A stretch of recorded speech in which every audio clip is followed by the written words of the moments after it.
एक समय की बात है। एक छोटे से गांव में एक प्यारी सी चिड़िया रहती थी। उसका नाम था चंपा। चंपा बहुत खुश रहती थी, लेकिन एक दिन उसकी माँ बीमार हो गई और कुछ दिनों बाद वह इस दुनिया को छोड़ गई। चंपा बहुत दुखी हुई क्योंकि अब वह अकेली हो गई थी। वह रोज अपने माँ के पास जाकर रोती, लेकिन उसकी माँ उसे हमेशा प्यार और साहस देती थी।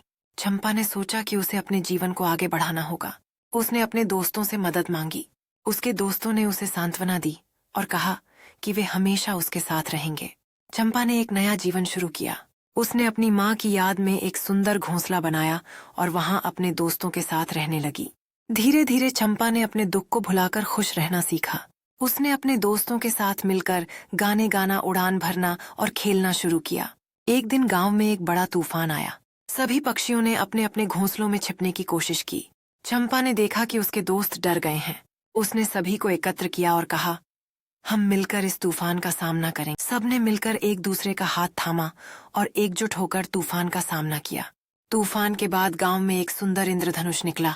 चंपा और उसके दोस्तों ने मिलकर खुशी मनाई और एक दूसरे को गले लगाया। चंपा ने समझा कि सबसे बड़ा धन दोस्ती और एकता है। इस तरह चंपा ने अपने दुख को पार किया और एक नई शुरुआत की। उसने सीखा कि मुश्किल समय में भी हमें आगे बढ़ना चाहिए और अपने दोस्तों का सहारा लेना चाहिए। ताता सीख: मुश्किल समय में एक दूसरे का साथ देना बहुत महत्वपूर्ण है। इस कहानी से सभी ने यह सीखा कि एकता में ही ताकत है और जब हम मिलकर काम करते हैं तो कोई भी कठिनाई हमें नहीं रोक सकती।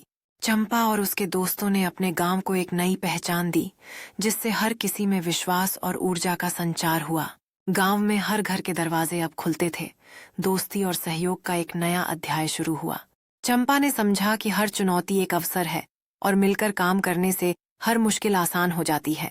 इस प्रकार चंपा और उसके दोस्तों की कहानी ने गांव के सभी लोगों को प्रेरित किया कि वे हमेशा एक दूसरे का साथ दें।